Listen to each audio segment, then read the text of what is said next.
that's true, and you're a neocon who wants to reduce the power of government, what's the solution?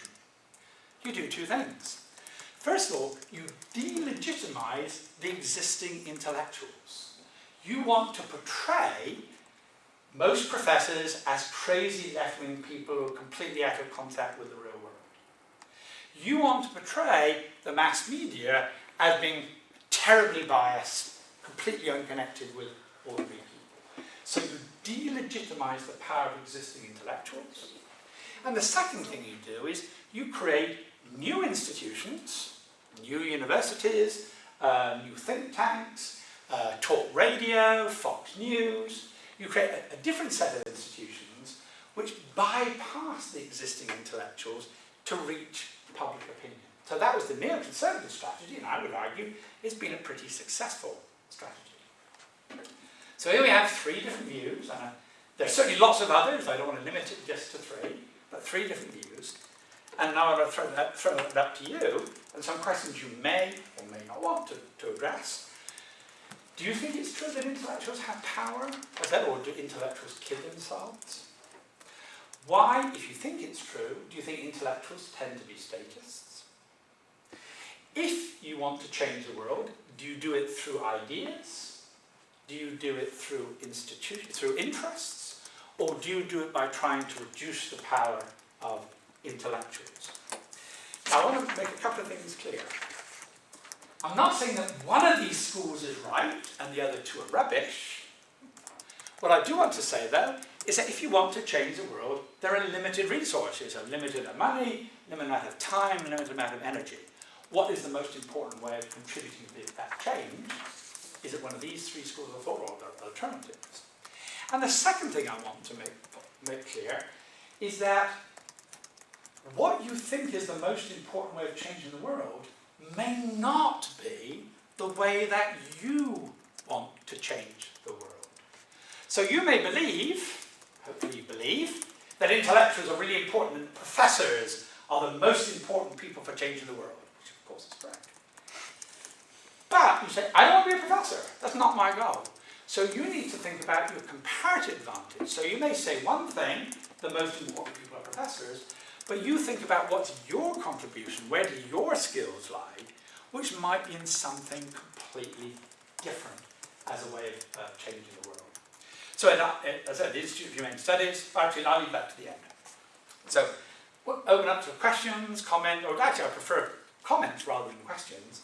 And I said, one of the things you might want to do is you might want to address this question of, if you had $10 million to change the world per year, how would you most effectively spend it?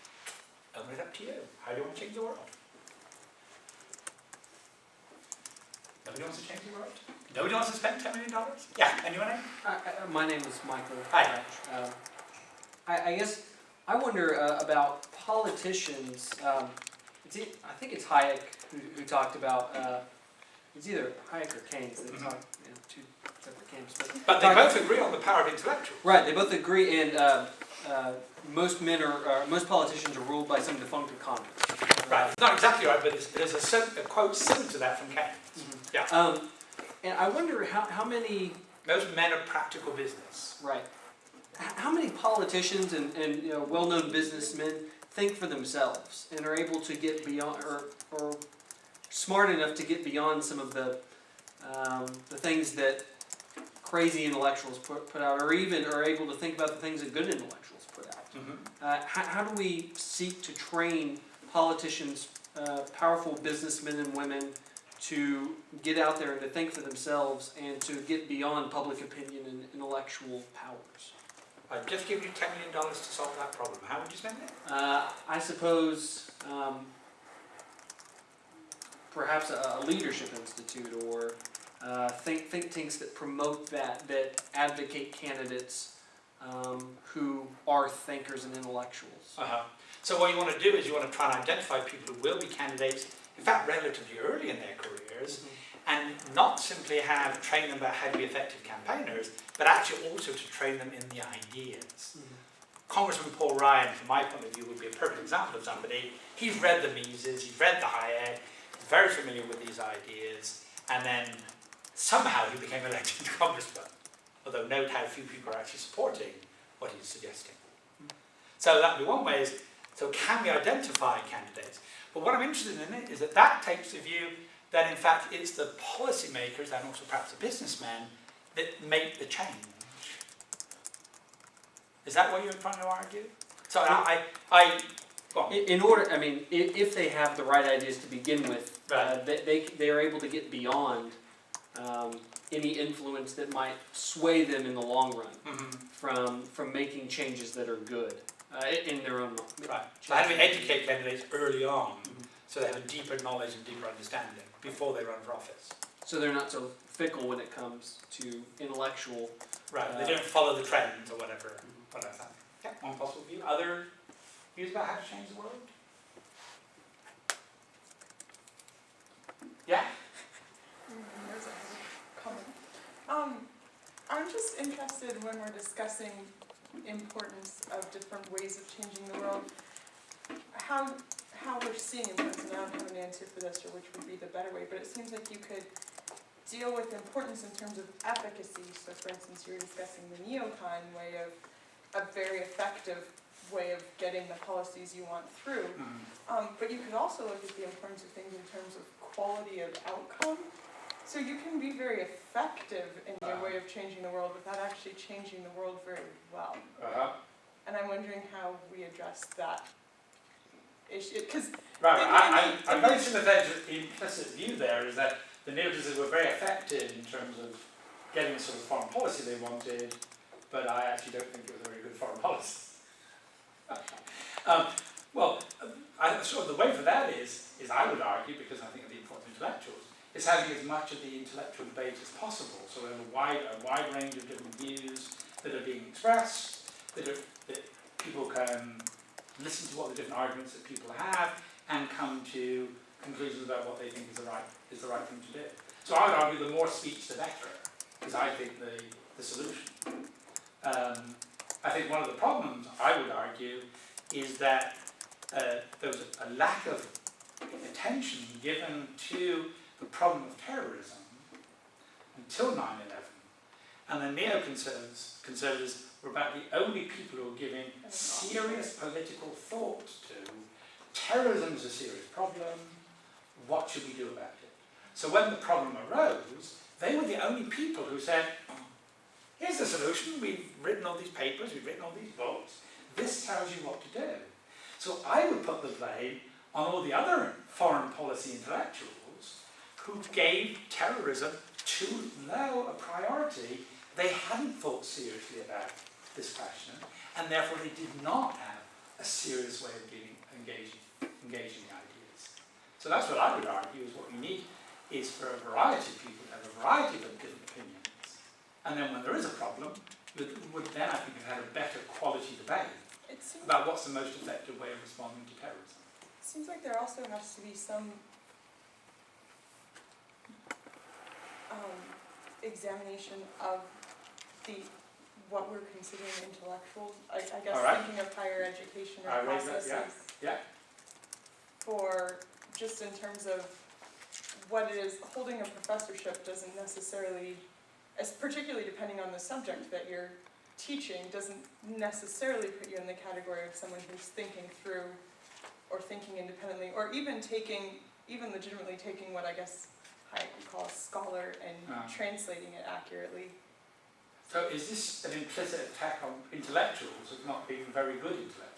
Possibly, or at least some intellectuals, and suggesting that maybe we don't have a way to differentiate between who's good and who's not. Right. Again, I'm very sympathetic to that there are intellectuals who, despite making wrong predictions, continue to be widely used. Just having a mental blank now, this famous, do you remember this famous bet between Julian Simon on one side and the guy who wrote the Population Bomb? Paul Ehrlich. Paul Ehrlich. Population Bomb is one of the most important books in the early environmental movement. And according to Ehrlich, energy supplies were going to dry up, and therefore they would get more expensive, and there wouldn't be enough energy and minerals and food to sustain population. And Julian Simon made this bet saying, I predict that in 10 years' time, you pick 5 products, and I believe that in 10 years' time, all these products will be cheaper in 10 years than they are now. Whereas if your prediction is correct, they'd be more expensive. And they bet on $10,000. 10 years later, Julian Simon was right, Paul Ehrlich was wrong. Paul Ehrlich had to pay the $10,000 to Julian Simon's charity. The next year, Paul Ehrlich became the ABC's expert on environmental issues. So he made his predictions, it's really completely falsified, and then he gets a job on a mainstream television channel. So that is a problem, is that when intellectuals get things wrong, they should either acknowledge they got things wrong and explain why they got things wrong, but they shouldn't be rewarded for getting things wrong. So that's an interesting question. It's a big question, actually. Is there something wrong with the marketplace of ideas that intellectuals engage in that bad intellectuals can be successful? But that's a broad question about the state of higher education. Anybody else want to spend $10 million? Presumably you came here because you wanted to change things. Do you have a view about what's the most effective way of changing the world? None of you came here, you just couldn't get into a law degree, or is that why you're here, or do you have any ideas about how to change the world? Educating people. Oh, right. I would say. Yeah, go on. You know, I think there's a few like different leaders where they're proposing, you know, education, like Bill Gates, there's Oprah, you know, there's different leaders, business leaders, sorry, but there's different people right now just trying to support education or change the education system. Right. So there's 2 different things there in your argument. One is your argument is that educating people, so the presumption is that mass public opinion is very important. That's an assumption in your view that what the masses believe is significant. And then secondly, you talk about leaders, and then that's the obvious question is, who would you include as leaders? Because you gave an example of an entertainer at a group, Winfrey, and you gave an example of Bill Gates, a businessman. Are they intellectuals? I'm not sure. It depends on how you define intellectuals. Right. Is one question. But I mean, I guess experience also, how does that count, you know, in terms of... But experience in what, though? Experience in what? I'm just intrigued that, you know, we had this long list of examples of intellectuals